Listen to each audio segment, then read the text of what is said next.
Hello, YouTube!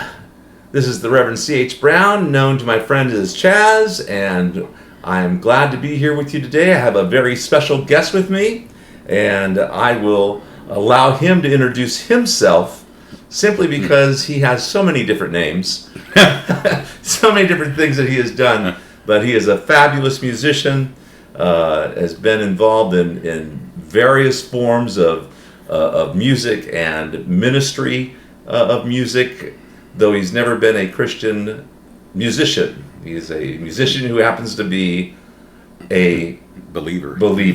So, anyway, I am so glad to have with me Jimmy Brown II. Thank you. I'm glad to be here. Of course, just in case you guys are wondering, yes, we are brothers.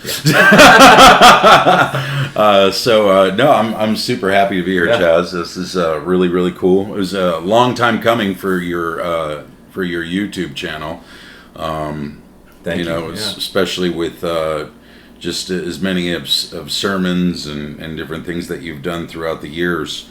For those of you who don't know or may know, of course, anybody who's followed my career, everybody knows that, I started in youth ministries and it was under my brother. And that's how I started doing worship music and which of course led me at 15 to start the band Deliverance. It was all under my brother as my youth pastor. It was definitely a cool, trying time for him more than me. Very true. I had fun. I had a blast through it all. And our senior pastor definitely had a blast watching it all. He did. But yeah, as far as Pastor Brown, he didn't have much fun during that time. There were moments of fun, but otherwise, we'd done music together through the youth ministry. But what a lot of people didn't know is that Charles was actually very, very instrumental in my picking up the instruments and learning to play what I did. In fact, drawing out the chords. A little too lazy to actually show me how to play. But he drew out the chords on index cards, which were very famous in our household. My father, every time he had a lecture, Exactly. Always pulled out the index cards. If you guys aren't familiar with an index card, it's a little thick white piece of paper with lines, the index card. And he would always draw out his diagram, whatever it was he was trying to tell you. So Charles took advantage of the fact that there were lines there, drew 6 lines on top of the lines, and then just drew in the dots of, this makes a G chord, this makes a D chord. That's what I did on a stolen Les Paul guitar that he had left under my bed. Those are Gary. Those were pre-Christian days. Yeah. Those were the Catholic Santeria days. Yeah. I just thought I'd throw that in there. And it led me to obviously do what I have done throughout the years and continue to do. Of course, you guys know Deliverance. And as a matter of fact, this is special. I'm going to do a shameless plug here. In fact, I pulled this out because this is the first time this album has been released on vinyl. Really? And it was never released on vinyl. Oh. So, and it says right there, on vinyl for the first time ever. So, the cool thing about this album, believe it or not, is this was the first time after all these years of watching Charles rehearse with his bands throughout the 70s. And then we'd only done worship music together, but we had never been on a recording together. Right. And he actually appears, right there, his name, as a backing vocalist on the Deliverance Learn album. So it's very, very cool. It's very, very special, actually, the fact that to have, my big brother appear with me on this album, because this was a very, very special record for all of us, for me, Manny, and John. Right. And what made it even more special is after he appeared on this record, he went on tour with us. Yep. And toured with us as very incognito, the man in dark sunglasses and a fedora hat in the background, playing keyboards and doing backup vocals for the beginning of the Learn tour. So he was on the first leg. What was funny is we came home from that first leg, which was I think 6 weeks, and we come home and we took a 3 or 4 week break, and then I called the band and said, okay, it's time we got to get back on the road. And I call my brother and I said, hey, we're getting ready to go back on tour. You ready? And he said, oh no. I'm done. He was like he was like the little man at 7-Eleven. Oh no, I'm done. Thank you, please. I'm good. So he was done, and he had his fill of touring, of eating crap food, and being stuck in a van, traveling for hours and hours and hours and hours. Yep. Across horrible states like Texas. No offense. It's just your state from end to end seems to go on forever. In fact, I think it is a 23-hour trip. That's just horrible. It was horrible. Nothing worse than, crossing state line. Oh, we're in Texas. Yeah. And then you fall asleep, and you got a good 5-6 hours in. You wake up, and where are we? Texas. Yeah. And then you kind of just sit there bored, and then you fall asleep again, and then you wake up, and it's been 16 hours. And, where are we? Texas. Oh my God! It just seemed like it just never ended. I have to laugh though. I moved to Alabama to be close to my brother, and our father had passed. Yeah. And so I picked up my family and we moved to Alabama because I had a terrific job opportunity waiting for me out there, and my brother happened to be out there and pioneering a work with starting a church out there in Montgomery, or at least trying to, with the Good Old Boy Network out there. Yeah. Tough. But the hilarious part about it is we had already had our training ground for the South, because in 1986 we flew back to Baton Rouge, Louisiana. I remember that. Yeah, and spent some time over at JSBC, Jimmy Swaggart Bible College. Right. And here we are like idiots from LA, thinking we're so cool with our suits. Yeah. and we have our suits, our ties, and everything else. And man, it is just we walked out of the hotel and we were just drenched in sweat.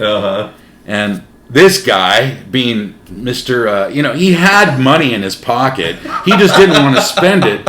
And, instead of calling a taxi cab, nice and AC'd, well, at least hopefully you'd think, we end up hitching rides with local hicks back to our hotel, and they all have no AC. Yeah. And we're just sweating up a storm. It was not comfortable. And when it came back time to, the next class is starting at 6, I'm like, I ain't going.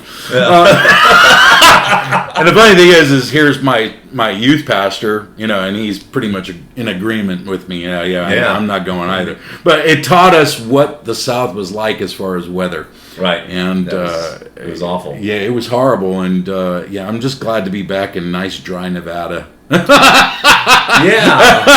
It's of course I'm in LA still, and the humidity's different though. It's ocean. Yeah, it is, but it's humid. I don't even think of it as being humid. No. But when I come up here, like I've been up here for a week visiting my son and my grandkids, and the thing is like today I woke up and it's like, man, my nose is like really dry. It's like, oh man, this is. It gets to you, man. 7% humidity. Yeah, so it does. But eventually, if I were to move here, I probably would acclimate. I would think. Yeah, you do. You acclimate. we still run humidifiers and everything. Because just you have to. It just otherwise you are gonna especially get nosebleeds. When we first moved here in 2001. or 2002. I can't remember. It was, we were getting nosebleeds, all of us, and because it was just cracked noses, Yeah. and just we weren't used to it. But we acclimated, and it was done, and it was good, and it was Yeah. cool. So, but yeah, Vegas is definitely a trip. It's a real trip right now. Yeah. Speaking of which, the pandemic and all the nonsense, but good news is we're opening up, and Well, supposedly, I mean, we're hoping. Yesterday, I mean, online, because my grandson loves to golf, and I thought, we had heard that the golf courses were open. Yeah. And there's just this little simple, nice little 3-par in North Las Vegas, and we went and online. It says open, and even had the holiday rates because golf courses charge more on a holiday weekend. Had the holiday rates, and we got up early in the morning. We went there, and they were locked down tight. No one Really? there. We went back Wow. 2 hours later, still locked down. Really? So it's like, oh wow, that's really weird. Huh. Okay. So I told them, well, next time. Yeah. Well, hopefully. We just entered phase 2. And I need a haircut. Yeah. And I was told this is by appointment only if I can get an appointment. Yeah. Here. Yeah. Yeah. You got to. It's by appointment. Of course, Shelley told me to have you cut my hair. I could. I'm a little out of practice. No, it's Helen's supposed to go back to work 1st of June. Hotels are supposedly opening first week of June.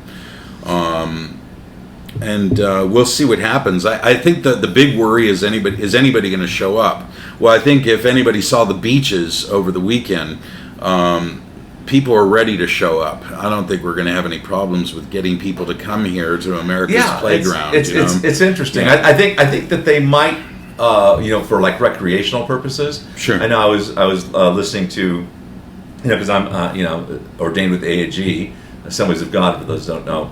And the thing is I was listening to a video message I got on the email from our superintendent, and apparently church attendance is down online because people are fed up with it.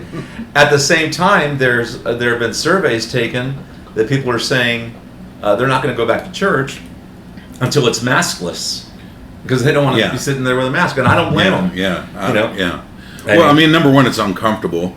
Number two, that I don't know how many people really follow listening to most doctors' advice, at least legitimate doctors. We know that sitting there and breathing your own carbon dioxide is not good. Right. You get poisoning. That way. It's a poisoning of the lungs. It's actually worse for you if you wear a mask. And it makes it worse if you did contract with COVID because you're already jacking up your lungs. Yeah, it's already messed up, and wearing the mask is just exacerbating the situation. So it's all about the quarantining and all this other stuff. But again, it's even throughout all of that, it's just this has been a very strange time. Right, it is. As of course, I try to stay abreast of everything that's going on. My love of conspiracy. Oh yeah. My fans out there, you guys all know that I'm a conspiracy nut. I love how I flashed a Q symbol on my Facebook, and then I went dark. And one of my fans actually noted and said, notice Jimmy flashed a Q sign and then went dark for several weeks. Oh wow! So and I kind of thought, is it a nod maybe that they think I'm Q? Of course I know it was all a joke. Right, exactly. How nice of you to think that I was Q. Yeah. And it's funny, I told Helen, I only wish I was Q, and she says, I don't. People would try to kill you. But yeah, I mean, so I try to stay on top of everything that's going on, and there's interesting things. I listen from everything to the religious zealots, to the ridiculous liberals, to the raving repubs, to the BBC, and their eloquence and their way they love to present things, even though it's definitely left-leaning. Yeah. but at least they speak nice and they have a nice accent. Right. And that's not a slam, please. All of you, my friends out in the UK, you know I love you and adore you. So, I'm talking about the BBC. I'm not talking about you guys. Right. You got to distinguish the difference. Yeah, but and then I'll even pay attention to Israeli. I'll follow Israeli publications and I just try to stay on top of it. But my favorite are the religious nuts, especially like the hillbillies out in Arkansas and stuff. Oh yeah. But some of them have got some great stuff. And again, I really don't mean, and it's so stupid that I got to say it. But you got to figure. First of all, I got to say this. Okay, I've got to preface anything. Whenever I say hick or hillbilly or anything like that, you got to understand. We were raised in Los Angeles. Yeah. Anybody who's not from LA is a hick. Yeah. We call people from Orange County hicks. Yeah. Because they had horses. They used to have horse stables still when we were growing up. Yep. Out in Orange County and cow pastures out in Pomona. So we used to make fun of people from Pomona and say that they were cowboys or hillbillies or hicks, and God forbid if we went over the grapevine down into the San Joaquin and traveled to such fantastic places as Fresno. Boy, you really found the hillbillies of California there. Yeah. That's for sure. Yeah, in Clovis. Exactly. Yeah. The name Fresno alone says it all. Fresno. People don't realize. Look, when you're raised in LA, you're born and raised in LA. You will have a sense of cynicism towards pretty much anybody and everybody that's not from LA. It's just the way it is. Yet we love you all. Yeah, I mean, no question. I mean, OC people are. The cool thing is that OC and LA can meet and say, at least we all hate the Valley people. Right. So,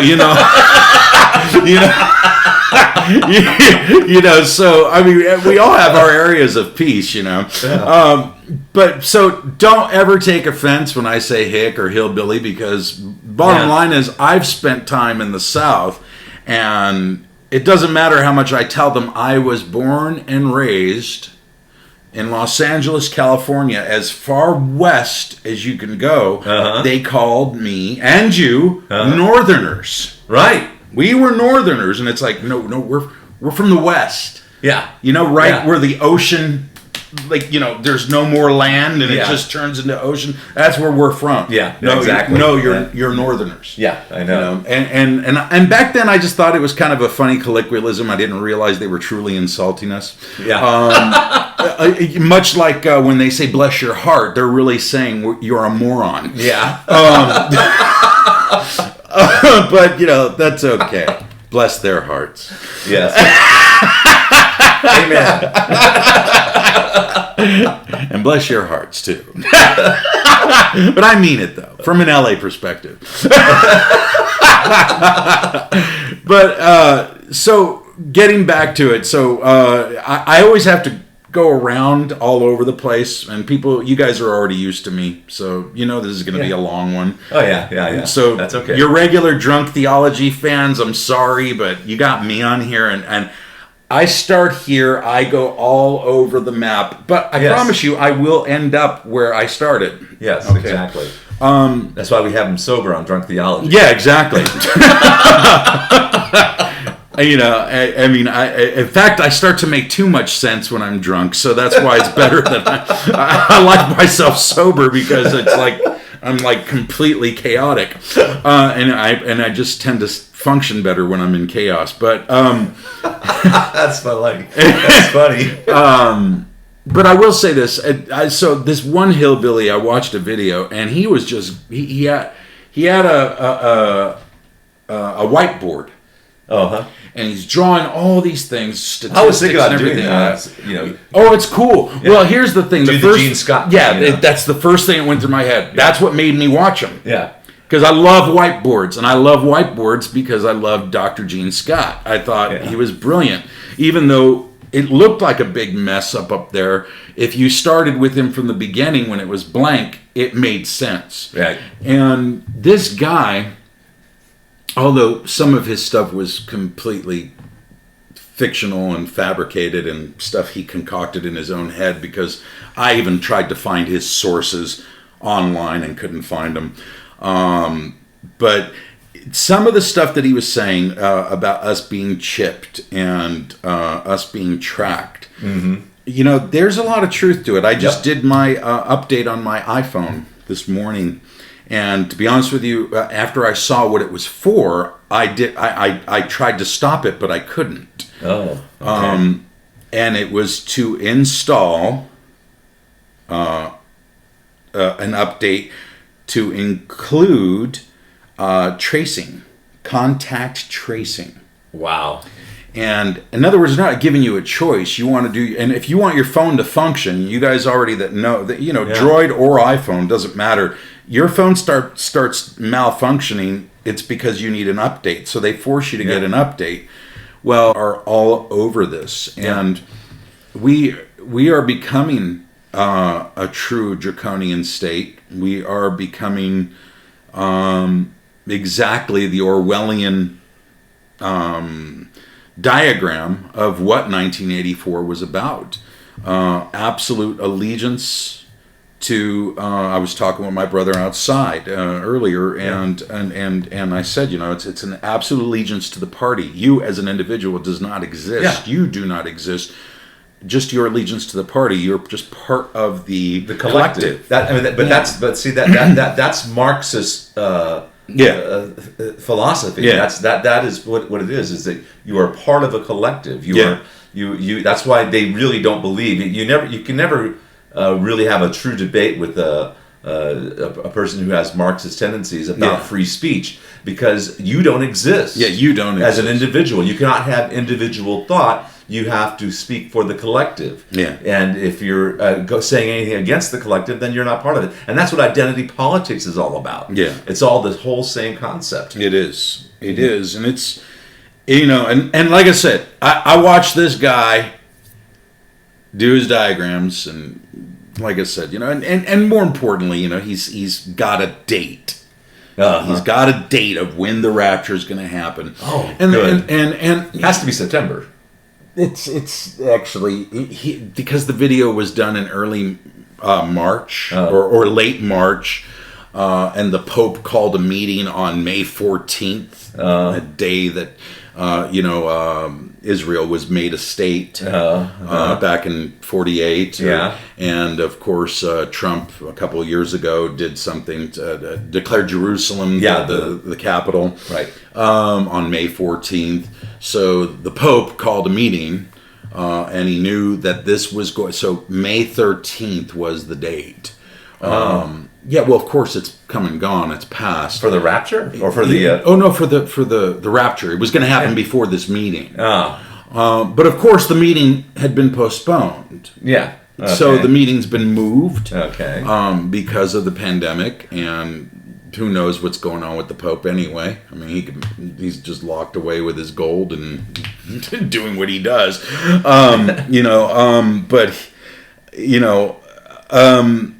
So like I said, when I watch guys like that, I have to throw, but I as I've said on some of my podcasts, if you don't know, I have a podcast called The Fractured Brain, and I take everything like panning for gold.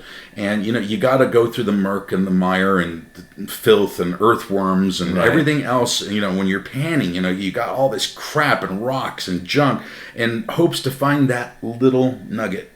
And there's nuggets everywhere, man. And you got to find them. You got to see, you got to look. And that's why I listen to everything. Yeah, exactly. And that's why I read everything. And I try to go and research. And there's some weird stuff going on with especially Bill Gates, and and of course, I'm trying to be careful because I don't want this episode to be removed from YouTube.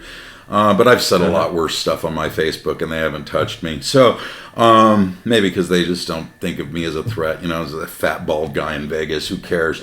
I don't know. but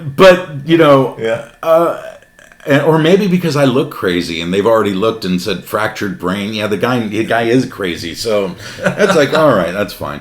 But,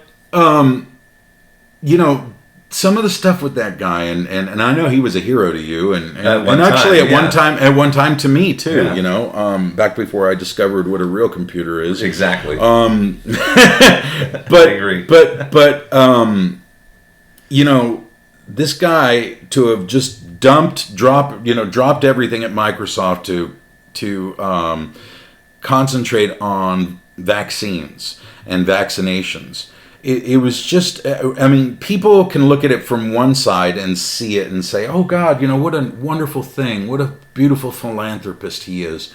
What is this guy from the tech world, from Silicon Valley, what does he have to do with anything? Here they're yelling at Trump and saying, are you a doctor? Well, okay, yeah. but Trump's not trying to inject you with anything. Yeah. And this guy really is a nobody when it comes to medicine. And then, you have those weird videos that we don't know if they're real or not. The CIA briefings of Bill Gates. It certainly looks like him. Certainly sounds like him. But it's just strange that it leaked. But it leaked years ago. I don't know if you've seen that video. No, I haven't seen it. So in the video, it's basically him giving a briefing to the CIA that he located the God gene in, which they've been debating for years, but it's that part of the brain that gets you fanatical and riled up about deities or idealisms or anything like that. And he created a vaccine that would basically isolate that area and kill that desire of wanting to be a radical, fanatical over these things, And what he had developed it for was back in 2005 for the Islamic State. And that's what he was trying to sell to them. So we want to go vaccinate them and kill this gene to get rid of fanaticism for Islam. And that's what he was trying to sell to the CIA. Now the interesting part is the very end. The CIA guys, they're basically mocking him, and they don't believe him. And they tell him, and they said, well, okay, what's plans of dispensation? How are you going to get this out there? Are you aerosolizing it? What are we doing? He goes, no, it'll be transmitted through rhinoviruses, flu, cold. And that's how people will get it. Okay. Because these are very common things that all of us here get. Yeah. Rhinovirus, cold, flu. So he's selling it as an anti-Islamic radicalism message. But the truth is it's going to knock out, if it works, not knock out any kind of belief in God. Any belief in God, period, or any loyalty, or true fanaticism. In other words, it'll put you at a place where you believe, but you're not going to be fanatical. You're not gonna like put your whole heart, soul, and spirit into what you believe. And you start to wonder if that's the case, because we've seen a decline, not only in Western Christianity, but in Judaism, in Islam, and a lot of different things. There has been this decline of wanting to adhere to the standards, kind of doing away with the idea of Jude 3, which is contending for the faith once delivered to the saints. Right. Well, people don't really believe like that anymore. They want to wax poetic. They want to and say, oh, that is a beautiful idea, a beautiful thought, but it's not for us at this current time. And there's been a relaxing of rules, as it were.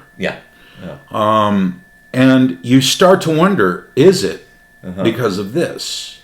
Now, I'd like to think no. I'd like to think to myself that, we grow, we obviously we are reading the writings. That's why anybody that writes me and says, what do you think about what the scripture says here? And it's like, okay, well, you can't just take the one thing said in the King James Version of the Bible, the 1611, and say this is the absolute 100% unadulterated Word of God, because it's not.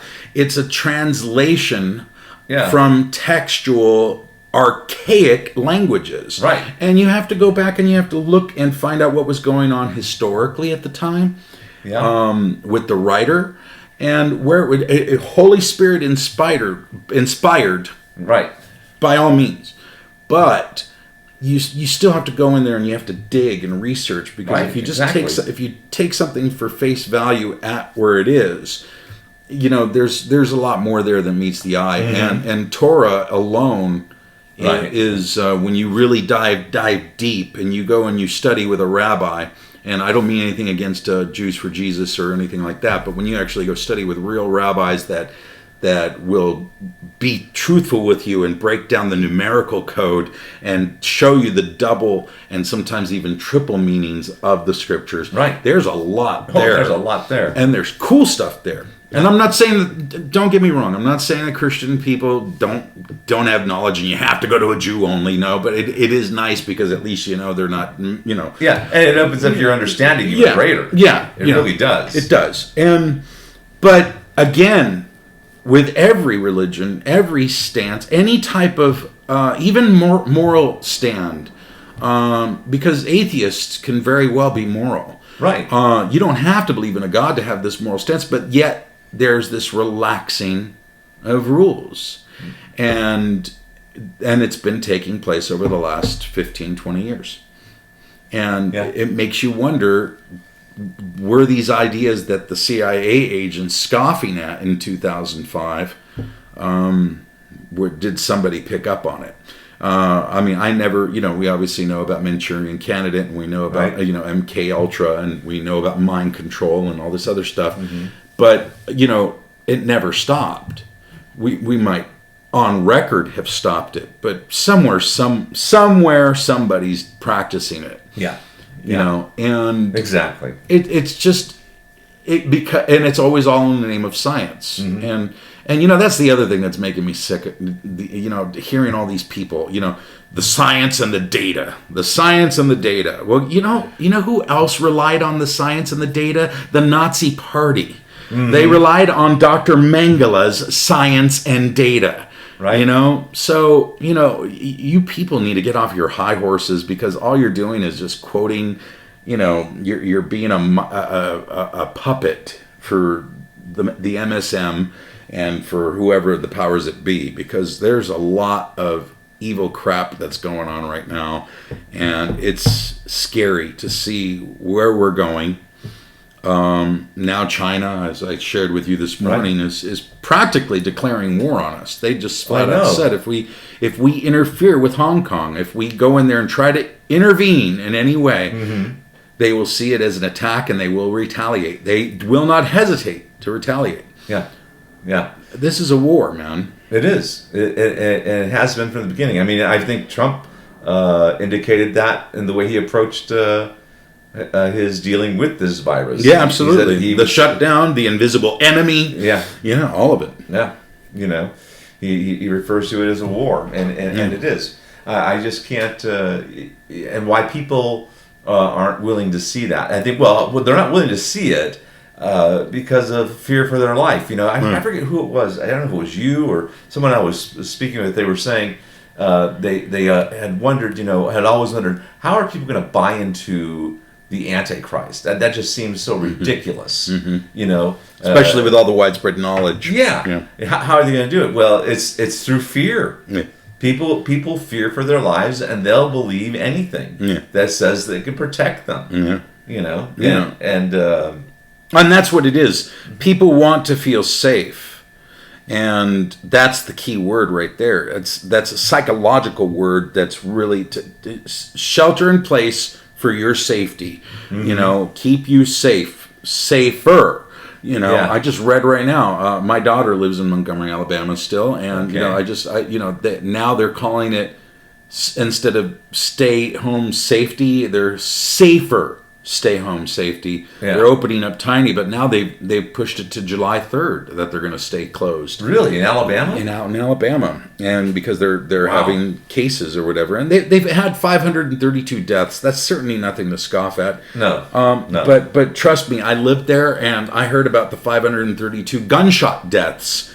In fact, max that in a quarter, and in a 3-month period. I heard about the overdose deaths that were in the hundreds inside of 3 months there in Montgomery, Alabama. Let alone Los Angeles, let alone New York City. But we're not hearing about any of that. No. And you know, it's like I muse all the time with Manny. You know, I talk with Manny, who is my bass player. For those of you who follow, of course, Deliverance. Manny, right here. Yeah, the funny looking guy. Yeah. Yeah. Manny. He plays in my solo band, of course, and he makes me look like a novice. I mean, he is Wow. a conspiracy nut beyond belief. Because in his job he drives 14 to 16 hours a day, so he is nonstop listening to podcasts and radio casts and all this. I mean, he's just all over it, Yeah. And I muse with him all the time. We get on the phone, and it's like, oh man, I got a shark bite, and I died because the shark ate my leg. I must have had COVID because there was water in my lungs. Yeah. So I mean, that's the way they're treating everything. Mm-hmm. Oh, okay, Yeah. there it is. His leg's missing. That's shark teeth. Was there water in his lungs? Oh, he had COVID. Yeah. And forget the fact of the money. Okay, we already do know it's been shown, proven that Medicaid is giving the $13,000 for the admitting, and then 39,000 or 29,000 for if they're being put on a ventilator. Right. Exactly. And we already know that the ventilator is a death sentence for the most part. Right. If the person is not strong enough, which when you're already in that frail state, forget it. I mean, but Dr. Birx herself went on and said it's not fabricated. It's not something that you read. I watched the live stream, and she said flat out, we are ordering people, just even if it smells like COVID. You don't have to have viable proof. You don't have to have a test. If you think it's COVID, mark it as COVID. Right. And then she's being interviewed by these idiots over at MSNBC, and they said, we're approaching 100,000. Don't you think it could be more? What kind of nonsense is that? When you're being told 2 months ago, if it smells like COVID, you don't need viable proof, just mark it. Okay? Yeah. Talk about being guilty before being proven innocent, or that's what it is. Yeah. It's not innocent before being proved guilty. It's vice versa. Yeah. And they're saying, well, could it be more? Why couldn't the question be, well, since you made this statement, lady, a couple of months ago, could it be less? Yeah, that makes more sense. It would make more sense. In other words, is the 100,000, could it be really more like 30 or 33,000 that have passed from COVID? See, whether, people get off on the whole existence of the virus and whether it actually exists. And I've read both sides of the arguments, and I think we miss the point when we concentrate too much on that. Is that okay that the light went off? It's been off for a while, but we're okay. Oh, okay. We'll take care of it in post-production. No, the battery died. Oh, it just died. Yeah, forgot to change out the battery. I thought it was more high tech. Yeah, I thought it was hooked into the camera. Yeah, the power. Yeah, I know. Well, as soon as my Patreon gets booked up, then you'll buy a better powered light. There you go. Yeah. Which, by the way, I mean, if you haven't, then you should subscribe to Patreon. I myself did subscribe to as well. As well as I'm a patron of other great people too. But thank you to my patrons who take care of me and help me continue my art. So I believe that we should all take care of each other in whatever manner of art we do, whether it's public speaking or music or photography or whatever it is. Anyway, so people get off on the idea, is it real? Well, I think at this point, it's not a question of whether it's real or not. It's, our response to it, and how is everybody responding to whether it's real, and what are we buying into? Mm-hmm. That's the real thing. What are we buying into? I watched 1984 yesterday, and me and my wife were just sitting there, and she's just like, "This is like right now the Orwellian idea. It's happening right here." We're watching it, and she's like, "When was this story written?" I'm like, 1947." Right. And it's like, where did he come up with the inspiration? And it's like, well, who knows whether he dreamed it up or if it was prophecy or whatever. But or he's a time traveler. You never know. Yeah. But certainly, we definitely do know that Hollywood itself, with the 3,000 remakes of I don't know how many movies, has lost their originality. So I would definitely think that the powers that be have lost their originality as well, and they're having to dive back into sci-fi movies and and stories to figure out a way to mess with people's minds. Yeah. I told you before, and I'll say it again. I said this on my last podcast, or on my second podcast called Lions and Tigers and Bears. Oh my. I believe this is a psyop of sorts. I think it's something to prepare us for something more that's coming. Yeah. And if that happens, we'll just have to see where it all goes. Well, yeah, and all the newscasts, like your regular news broadcast, they're always talking about the new normal, Yeah, the new normal. It's like that's what they're trying to create. Yeah. I refuse, and I love that about Trump, that he refuses to be seen wearing a mask. He'll comply with certain areas, like when he went to Ford, and he complied and wore it in certain areas but he refuses to be seen that way. Yeah. And I'll comply if I have it in my pocket and the store wants my money, or I really need the toilet paper or the food or whatever it is I went to go get, then I'll comply. But it's kind of deliver. You can. But it's kind of like, I have my medication delivered, for me, I look at it to some degree. It's like, I wouldn't go to a steakhouse, wearing flip-flops and shorts, even though that's allowed now, and I have no idea why. But I wouldn't do that, to insult the establishment. Yeah. So it's kind of, I understand it from that idea, but the whole mandatory, you can't go into Guitar Center, you can't go into Best Buy, you can't go into anywhere without wearing the mask.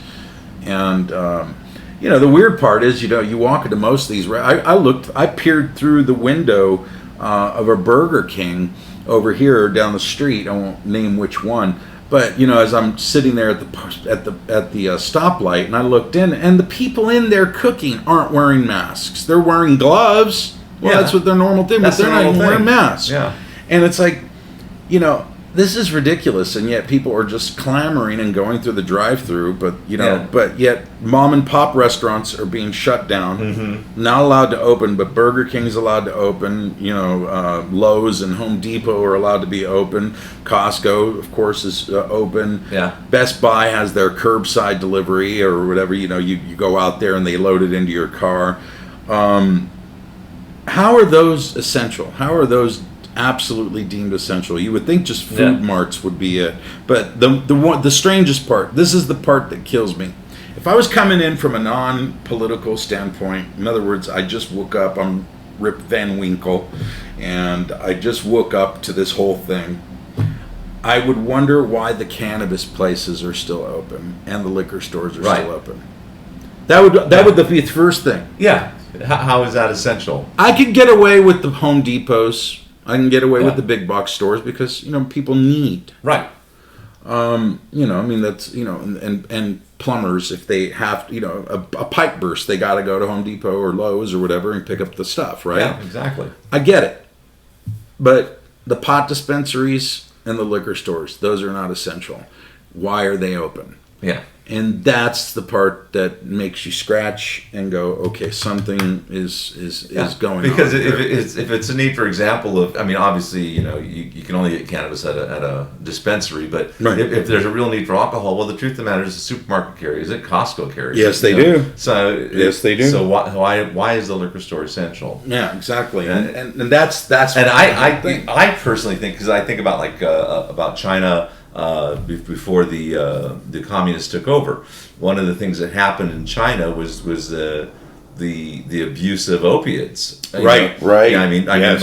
like the leaders and the wealthy. Yeah. They were all on opium, Yeah, and yeah. it got them dumbed down to the point to where they were not really able to defend their country that they controlled. Yeah. When Mao when the Communist Party took over. came in to take over, and it's almost like kind of this. They're trying to prevent the government from falling, so let's just keep the population inebriated. Yeah, exactly. And a lot of them will commit suicide as a result of it, because suicide rates have gone up. Yeah, in the last 60 days, people can't take it. They sure And I have. think there's a segment of society though that I think that they're getting a little tired of it. I went to, I won't name the store, but I went to a store yesterday, major pharmacy chain in the United States, and on the sign, I had my grandson with me, Malachi, and on the sign said masks are encouraged. And we had to go in there. I'd pick up a few personal items, and so I said, "Yeah, just leave your mask in your pocket. Let's just go in." And there was one clerk, and they didn't even have a mask on because Wow. they're tired of it. Right. They're just. It's like, okay, let's get this over with. Yeah. Hopefully, people will begin to wake up and rise up. That's my opinion. I know that that's not accepted even among my peers. A point of view. But and they always try to say, well, you need to obey the laws of the land. I said, well, why don't you tell that to the underground church in China then? Mm-hmm. Yeah. Exactly. You praise the underground church in China for having underground church. Yeah. For For having cojones to stand up against the communists. Yeah, exactly. And yet they won't stand up and say, hey, we're mandated, forsake not the assembling of ourselves together. We're mandated, so we're coming together. No, we're cowering, and the reason we're cowering, I'm going to be honest with you, this is my opinion, the reason we're cowering is because we have too much property. Yeah. We have too much value, Yeah. and we value the property more than the work. And so we're trying to use online things. Yes, I get it. Hey, I'm online. Yeah. But the truth is, you should have online and your physical meetings. Yeah, I agree.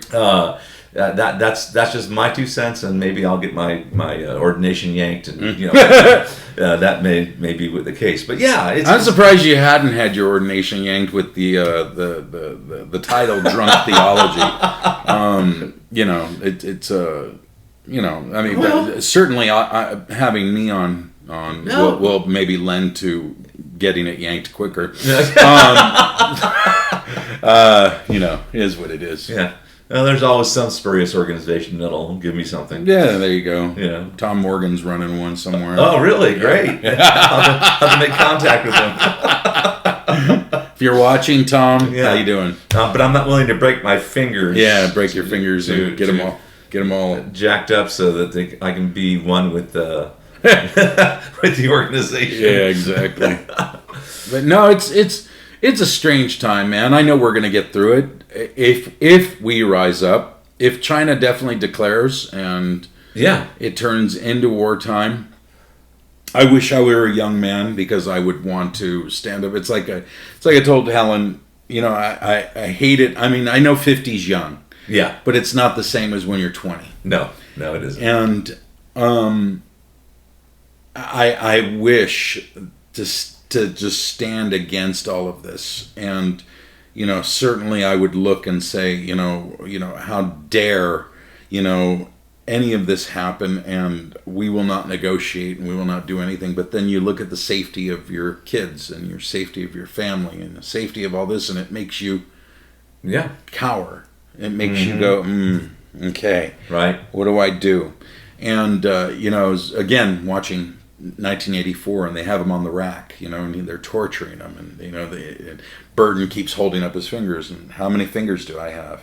And he's like 4, and then they just stretch his body, and they're just and he says he's crying, he's yelling, and he's just, I want to see 5, but I can only see 4. Yeah. But it wasn't until the very end where they got him, and even then, I believe he had to fake it. Yeah.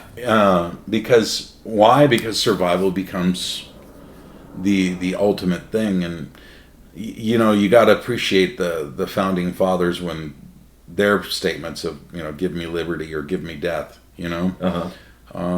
Whether they were waxing poetic or being truthful, I think that all the wars over the years, and you look at what's gone on through history, with all the battles that have gone on in other countries, and Rome, and all of these other wonderful things. You would hope that we will rise up and say we are not going to allow this tyranny to continue. That's right. And we'll see where it goes from here. But otherwise, I'm glad that we had fun on this show. Yeah. I'm glad to be a part of your show here, man. Yeah. What do you think about? I just wanted to talk about one more thing because we got about 40 minutes or 50 minutes wrapped up right now. So maybe take another 10 or so. Our dad, was not. I mean, he was. He had a GED, but he went only to 8th grade. But he had a brilliant mind. Very much. And even my daughter Rachel, like one time, after she had gone through university and stuff, and decided to have a conversation with Grandpa one time, she came and she says, he's really intelligent. I said, no kidding. Yeah. Where do you think you got it from? Yeah. But he really would talk about China with regard to the goods. I mean, do you remember those conversations? Absolutely. And that's what keeps going through my head over and over and over. Whenever we would buy anything foreign, or anybody that knew our dad, especially our friends, most of them were scared of him, but they grew to like him. They grew to like my father, because my dad, even though he came off very rough exterior and which you look like him, by the way. Yeah. Except he was, he was skinny. Yeah, he was skinny and blue eyes. Yeah, the thing that he would always get on, if you drove a foreign car, he would just give you a lecture. Yep. And, but he always brought up China, and I never understood. It's like, that's a Japanese product, or that's an Indian product, or that's but he would always throw in China, and the biggest, he said his greatest, I'll never forget, he gave me and my drummer, Chris Hyde, rest in peace, gave us this big lecture, and my dad told us both, his greatest fear is that if we continue to give in to not support America and buy American products, is that the stars and stripes will be replaced by the rising sun. Yeah. And, I didn't understand it then, but boy, I understand it now. Yeah, I know. And he seemed like almost, when it came to that subject, it almost seemed unreasonable. Yeah. It's because it was like, why are you buying that? Because I can afford it. Yeah. And it's not going to break. I've got 3 kids and a wife, and this is what we can afford. I would like to buy a USA product, but gosh. What he said was true. Yeah, what he said was absolutely true. I remember last year, before all this broke out, I remember last summer, Malachi asked me, he goes, Pop-Pops, he goes, why is everything made in China? Here is an 11-year-old kid at the time realizing, how come everything I've got is made in China? Yeah, every single thing. And you can't go through, that's what I'm saying, you can't go through a house. That Greg what's his name? Oh, Greg Gutfeld. Yeah, Greg Gutfeld. Yeah. He said, go through your house. He goes, I guarantee you 90% of everything sitting in from your furniture to the little knickknacks and everything else, pick it up, see where it's made, and it's China. And, man, he was absolutely right. Everything is made in China. Yep. And, that goes to the last 30 years of giving into them, maybe even further back, when Nixon went and did his shtick over there. I mean, God knows what he did, I know. But, and it's oddly enough, that's when our father really, or at least that's when I started to be able to pay attention, being a 5-6-year-old, I can hear China in the background. But of course, you heard a lot more as a teen, probably. Mm-hmm. But I really think that in so many ways, our father was a political scientist. He was always reading. Yeah. And he was always reading up on things. I remember going to the library several times as a teenager to get a book or whatever, always reading philosophy and especially me being a lyricist, I'd love to go look at books and read some Blake or some Shakespeare or whatever. And there's Dad. And I'd be like, what are you doing here? And he looks at me the same way. Like, what are you doing here? You can read? But stacks and stacks of books in front of him of just political, and then stacks of index cards. Yep. And he's just writing down. Yeah. I mean, this was an intense passion of this man. And when you looked at my father, you probably saw just a very simple trucker. Yep. That's what he looked like. And I'm proud of that. I'm proud that that's who he was. Yeah. One of my favorite statements, in fact, I told this to my father, and and he just had a smile, He had this very strange smile. You had to know him to know he was smiling, because it still looked like he was pissed off. But I told him that, of course, a hero of mine, Bowie, talking about another hero of mine, Elvis, and Bowie walks out on the stage, does this interview, and they're like, and the guy interviewing him tells him, man, you look like a rock star, and he's like, really? He goes, yeah, you just walk like a rock star. And he was like, I always wanted to walk like a truck driver. He goes, because Elvis was a truck driver. Yeah. I mean, he meant it. Yeah. He meant it. And I told that to my father, because I take a lot of pride in the fact that my dad was a 48-year Teamster. Yeah. And drove his truck and, supported his family like that. Yep. But like I said, that was the outside.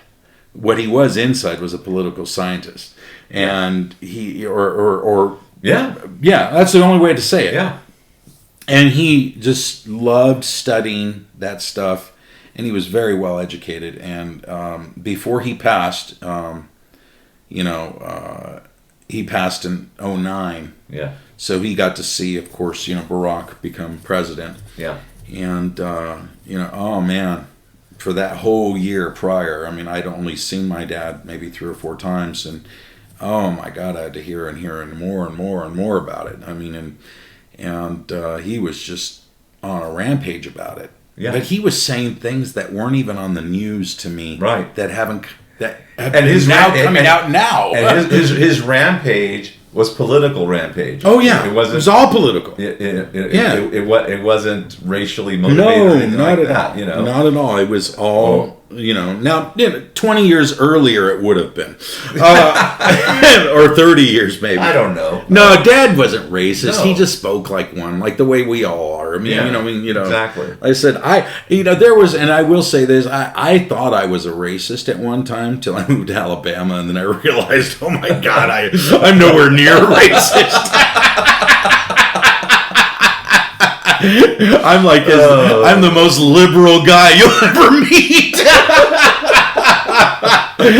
Oh man, but it just my dad was just very brilliant, and he foresaw all of this, and when I saw that announcement about China making its threats against us, I looked right at Helen and I said, man, I'm glad Dad's not alive to see this. I'm really glad, because number one, I'd be hearing it's all our fault. Yeah. But he's right. Yeah. It is true. It's America's fault. Yeah. Because we gave in.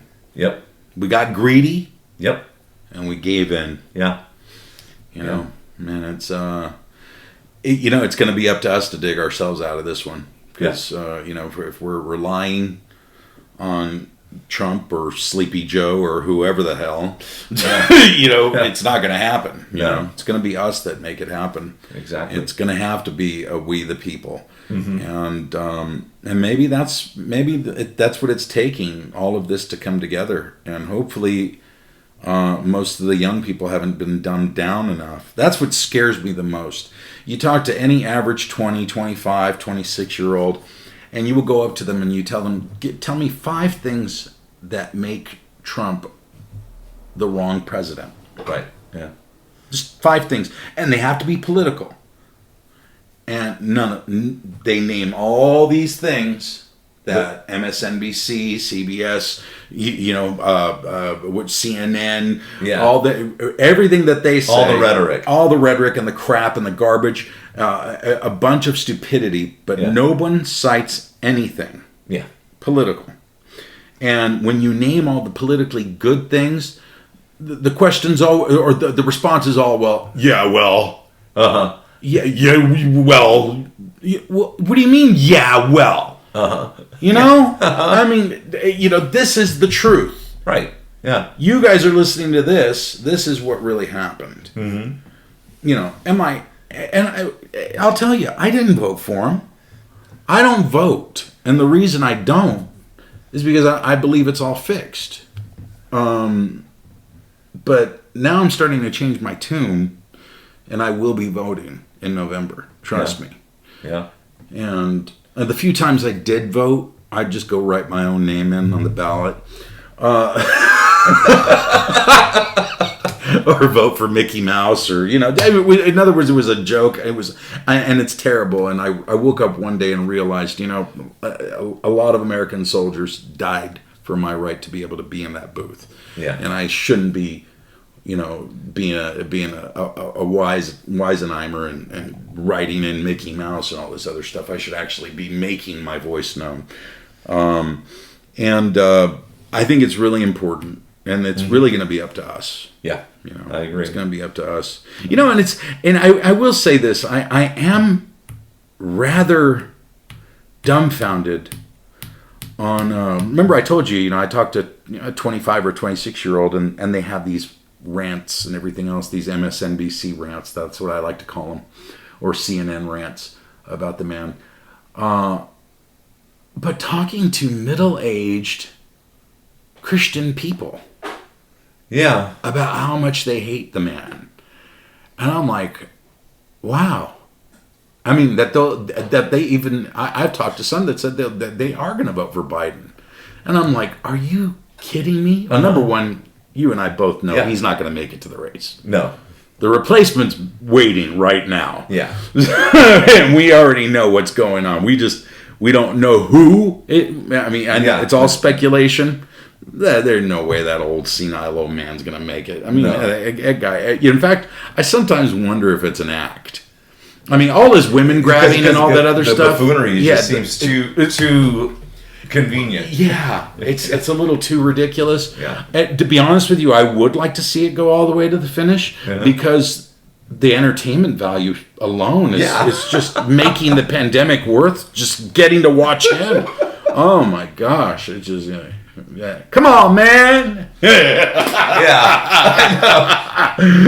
know. Oh gosh, that statement! Did you check that statement he made to that one reporter? That it was interviewing him. He's a black guy. Yeah, Charlemagne. If you don't vote for me, you ain't black. You ain't black. Yeah, oh my gosh. You ain't black. And then and even his other stuff that he said in other speeches where he told people, they're gonna put you all back in chains. Yeah.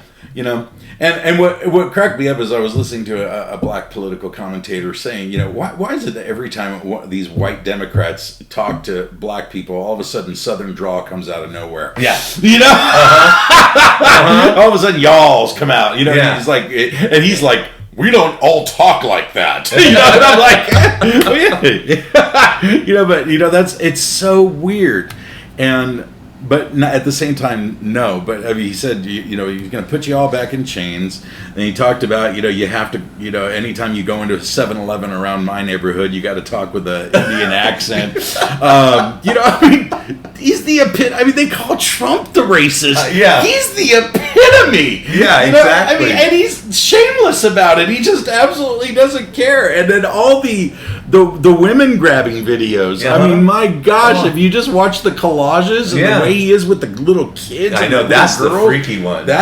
dude, that is not a grandpa type. That No. is a dirty perv. Yeah, it you know? is. The stuff he's doing with the old women, I just look at him and say he's a dirty old man. Yeah. You know? Yeah. But with kids, different story. Yeah. You know? And yet Christians are like, yeah, they're going to support him. Yeah. Yeah, they're like all behind him, you know? yeah, it's like, get your Trump derangement syndrome, get over it, you know? I mean, yeah, is he a brash individual? Is he egotistical? Is he all the... Yeah, he is. He's also a great businessman. That's the And main thing. he went bankrupt. And he dug himself out of it and Every went back single up to time. the top. And Every that's who single we time. need. Mm-hmm. Our country is at the bottom. Yeah. We need somebody that can dig his way out Yeah. and bring us back up to the top. Bottom line. And that's what's needed. So line.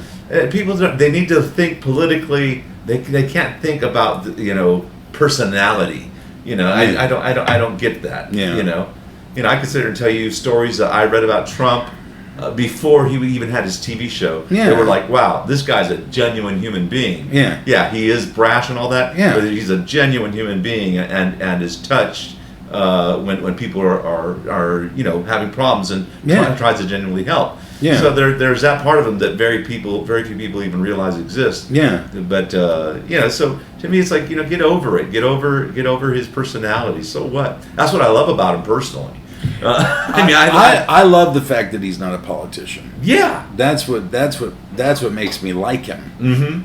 Mm-hmm. My neighbor upstairs cracks me up because we talk about politics and he says, I don't support politics. I don't support organized crime. And I started laughing. I'm like, dude, that's the best statement I've ever heard about politics because that's exactly what it is. Yeah. And that's what it's become. Yeah. And seriously. And but man, this guy's not a politician and he really doesn't care. And boy, that and he doesn't need their money. No, doesn't. And the other one that I absolutely adore is the press secretary that he's got. Oh, what a great hire than that little girl. Because man, she just hands it right back to the press. Yeah. I mean, she just throws it right back in their lap, unashamedly, unabashedly, and just points out their stupidity. And I love it, man. Yeah. And that's what we need. Yeah. See, I think Trump can't do that. As a president, he knows his bounds. He does say some things sometimes, but he also knows that, if I were the president, I would it was one guy we were watching on an interview, and he said, if somebody told me to put my mask on, I'd tell him, you know what? I'll do it when I am good and ready. I will put a mask on. Don't you tell me what to do. Yeah. And he's right. But in some ways, he does offer that respect, and he doesn't really say what's on his mind. Mm-hmm. If I was president, man, everybody'd be in jail, or I would have already bombed this country and went and bought an island and lived somewhere else. I mean, serious. I mean, to do the job for free? Oh no. Yeah. I mean, it's not even close. It's not even worth it. Yeah. But he obviously cares, and he obviously has passion. Yeah. For the fact that he knows the economics of this country are severely screwed up, and we'll have to save this for another episode of Junk Theology, because if we want to talk that, we got to talk about the centralized bank. Yep. And we can talk about the Fed and really dives deep into what has really gone wrong with this country. Yeah. Yeah. But definitely. Well, I'm glad to have been on. Yeah. I hope to come on again. Yeah, you definitely will be on again. I really enjoyed this conversation, and thank you so much for participating. Always, man. Supporting me. So yeah, of course. All right. Well, thank you, YouTube, and we will see you next week. Bye. All right. Cool. Yeah. So good.